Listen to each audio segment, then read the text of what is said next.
we've had a couple of gems come through the intake. This year, it was not so well. We're not going to spend any time looking at any of them because nobody has potential in this intake.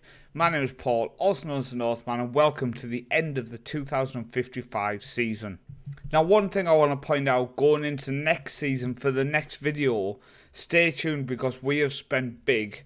We have about 12 to 15 agreed signings from South America all coming. Now, we can only have 4 foreign players in our starting 11. So, a few of them are going to go out on loan, a few of them are going to go into our B team, and a few of them are going to be in our squad. But let's just say, if we holiday this save after, I'm hoping the depth we are adding to this AB squad, this AB team as a whole, is going to help this team keep pushing forward to being the best in the world. So as we recap the season as a whole, we didn't win the cup this year, and I said we needed to win it year after year to become the most successful ever in the cup before the save ends. And unfortunately, we went out to Vikingur Goethe, who are going to play our B team in the final. Our B team go on to win it 1-0. So our team technically did win it, but unfortunately, I don't think when you go to the club history, it will show. If we go to the cup, which is this one, it doesn't show for some reason. It will only show if our first team. It's annoying. Let's just state some facts. It's annoying. League-wise, we did it. After last year messing up on the final day, we actually scraped through on the final day with a 1-0 victory over Vikingur Goethe, which secured us a played 27, won 27 season, with a goal difference of 103, with our goals scored, stages onto lead here, with our goals scored of 115, which is a new record for the league. Now, we went through the last 5 games without conceding, which means we ended with a 12 against goal difference. So defensively, I'd like to improve and go under 10 next season. But the fact we scored 115, which was our most ever, shows we were looking very creative going forward this season. So going on to our Champions League campaign, we started with a 2-0 defeat to Leverkusen, with our old player Kobe on the score sheet getting the first goal, which it does hurt a little bit. Now, we did then bounce back with a 3-2 victory over Dortmund. Silverton, Lundamo and Hjemmeland on the score sheet. The 3 Norwegians getting our goals. 2 goals for them, but 3 points for AB. Travelling to Sweden for the 3rd game of the season, and Bergsild and Lundamo on the score sheet saw us get a 2-0 win, 6 points from 9. Which was turned into 9 points from 12 when we travelled to Benfica, travelled to Portugal and got 2-1 victory with a 94th minute goal from Paul, who is leaving our club, so hasn't been playing that much. He's joining Chelsea aged 33 at the end of the season on a free transfer. We wish him well. I wish he could have played more this season, but to be honest with you, I was playing players who are actually going to be with us long term. But he has been coming off the bench and being quite useful in games, as you can see here. Now, we then went to the best team in Europe and unfortunately lost again 4-2 to Man United, with Fenland getting all 3 goals, Lundamo getting 2 for us. He's been an absolute goal machine this year and definitely has utilised our wonderkid status and shown the media why that description is valued by scoring a lot of goals for us. Now, we have just ended the year with a 3-0 victory over Lyon, with Lundamo getting 2 and Duran from defensive midfield scoring, which sees us in 9th place with 1-4, lost 2 and 12 points, with back-to-back home games to end the campaign against Shakhtar, who are sitting in 24th, and Real Betis, who are sitting in 2nd place. So Real Betis have definitely looked quite strong so far.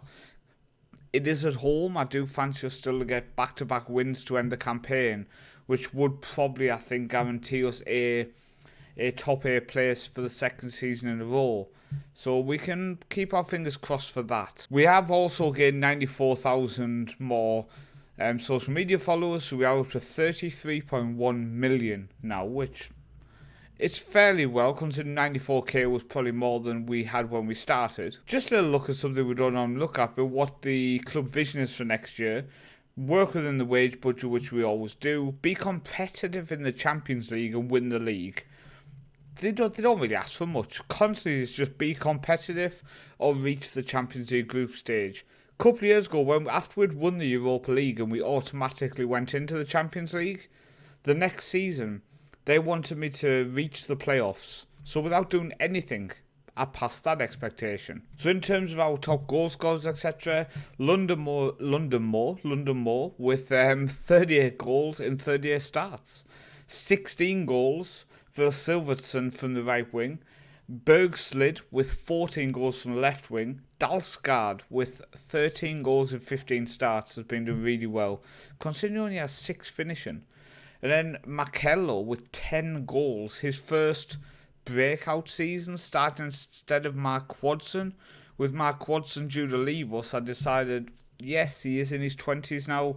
We will start him in central defence alongside Paul Clean, the homegrown player. And he's done well. And he's only going to do better next year when he's a year older. So I think it was a good plan putting him in. And Paul picked up 10 goals as well. In terms of assists, Silvertson with 17, Bergslid with 15, and then 16 with 12, who at the age of 30 is still just a very solid player we have. He's been with us since 2046, and yeah, just really, really good bit of business bringing him in for 3.6 million, and he's definitely earned that money. But I'm really happy with our squad. Otterson have turned down 45 million from Schalke. They still want him. Lindemark has pretty much become our first choice right back. Now, when he joined the club, he couldn't even play in that position. And he only had 9 and 10 for pace and acceleration. So they've dramatically improved. And just in general, 2.5 million for him. And he's now valued between 15 and 18. Now, one of the issues we have, if I go on here and say I want to sign him on a new contract, important player, you will see minimum fee release is set. And I can't go over 19. Now, if I go into a meeting with the agent and I say I'm not happy with contracts, I can't get rid of that minimum fee. So we have 4 years left of his contract. At some point, I need to renegotiate it. So I'm hoping his transfer value just goes up massively at some point, because then the minimum fee release will link to that value, and it should go up a little bit, because I can't put him on a 19 million minimum fee release. He'll be gone straight away. But this squad of Otterson, Lindemark, Clean, Makela and Hjellhog is good. Now, Hjellhog is it's a strange one. He's not performing that well. You can see average rating of 6.6 in the Champions League, 7.07 in the league, but only 1 assist in 11 starts, 7.15 in the Cup. He's very difficult to try to understand, because he's just not doing it. But he's only 20. We paid 16 million to bring him in. If I got offered over 16 million, I think I'd sell him, and I would try to maybe convert a winger to play left back, play him as a wing back on attack, and see if we can get more assists and stuff and utilise that angle more. But I don't know, he's just not been doing it. Yemeland, who is still, it blows my mind, he's 28. It just feels like he's been with us forever. He actually only signed for us in 48, but I think it's because I've been scouting him since about here. So it's been well over 12 years I've been scouting that player, and he's been in and around this universe. So it just feels like a player who's been around forever. Duran has another year in him. He's been fantastic in that defensive mid position. Silverton, Knoll, Bergslid and Lundemore, I'm going to try everything to hold on to these guys for the next few years. Silverton has contract till 59 with no clauses at all on it. So maybe a couple more years before we even touch it. 59 for Noel. Does have a wage increase coming, but apart from that, nothing else. Bergslid has contract of 59 as well. No clauses, so no extension or anything. Lundemore has till 58, but he does have a 2-year extension which we can trigger. So that's going to take him up till 2060, so 5 years. I do think we're going to end up maybe having to turn down closer to 100 million. We did say Kobe could be our first £100 million player. Now, Lundamore, after last season, when he had 6 and 10 in the league and 11 and 18 in all competitions, I honestly thought we'd overspent 19.75 million. I think we could get close to 100 million for him. We honestly could get close to 100 million. We'll see. But our squad is looking young again. There was a point last season, when we had a couple of 28s, 30s all around, and it was getting a bit older. But now you've got 1, 2, 3, 4, 5, 6, 7 of our 11 under 21. So we are in the process of a new generation coming through within this AB team, and it's looking strong. 100% looking strong. A couple of things to point out is Vikingur, for example, are playing in European football. They've been in the Conference League group stage here. So, pointed out here, a 0-0 draw to start. Then they have lost every game so far, and they've got RB Leipzig coming up. Not the best campaign. And the next one to point out is KI. So if we go into the league, KI, who have qualified for Champions League again, because the Champions League now 2 teams going into it, KI are probably getting group stage football every year because they're getting into the Europa Conference League groups at the minimum. But the problem is, they've only picked up 1 point as well against Heerenveen at home. So if we go into the league campaign, the bottom 2 teams, if I can drag this along, please. Nope, let's go upside down then, shall we? So Vikingur are 35th and KI are 34th. So they brought in 2 points between them. And if we go to the coefficient side of things, it's not really been helpful.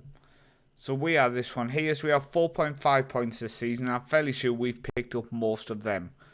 So we are going on to 37.3 at the minute. So at the minute we are overtaking Greece still. And we are chasing down Scotland. So there is a chance if we get a good end to the Champions League, get to the quarters, for example, we potentially could catch them with a 7.8. You never know. You never know. We could maybe go up 2 places. I think we probably are going to go up 1 and overtake Greece. So we're in a strong position.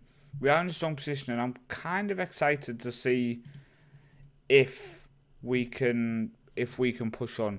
We're going to currently move on to 118, which is definitely overtaking Newcastle, and we still are 1 point behind Bayern Munich. So it's very tight between us and Bayern Munich if we can go into the top 3. And if PSG or Man United don't go far in the Champions League, could we overtake them? It could be a crazy season. We could end up jumping up into second. We could end up 3rd, 4th, or we could stay 5th. But the positive is, we are in the top 5 now in clubs ranked in European football, which you would think means players don't want to leave us. But unfortunately, when clubs come in for them, they do still want to leave. National team wise, we're going to do this quickly because this is so broken. Players are still not waiting for paperwork for 6-7 years now and stuff. So this season started with a 0-0 against 2-2 against Bosnia. Then we lost to Italy 6-0. Then we drew against Andorra 1-1 before losing to England 4-0 and Bosnia 4-0. Then a 5-0 defeat to Italy before a 3-0 friendly victory for confidence over Malta. 6-0 to England. Then big teams are just crushing us. Then we beat Andorra 2-0 to end the Group C in 4th place with 5 points. It was always, when you have England and Italy in the group, it's always going to be an absolute crushing campaign, and that's the way it was. That's the way it was. We picked up a draw against Bosnia and a defeat to Bosnia, which you can almost accept that, and a draw and a victory over Andorra. I would have preferred back 2 victories over Andorra and then maybe a victory over Bosnia. That would have been nice, but the nation side of it is just completely broken. Like the fact that no players from my club are becoming Faroe national players, but players who join other teams in the league after 2 years become a national player. It's very frustrating. But no, that's it for the season. Hopefully you've enjoyed this 2055 season. Join me in the next video where we will go through all of the signings I'm making. Like I said, there's a lot. A lot of them are not going to be for the first team, but I'm trying to add a lot of depth. And I went through the South American teams, and I did pick out a few gems. So we've spent big, but I feel like it's spending big for the future of AB, especially as we're pushing to that number one spot in European club rankings now. I've been Paul, also known as the Northman. I'll see you next time.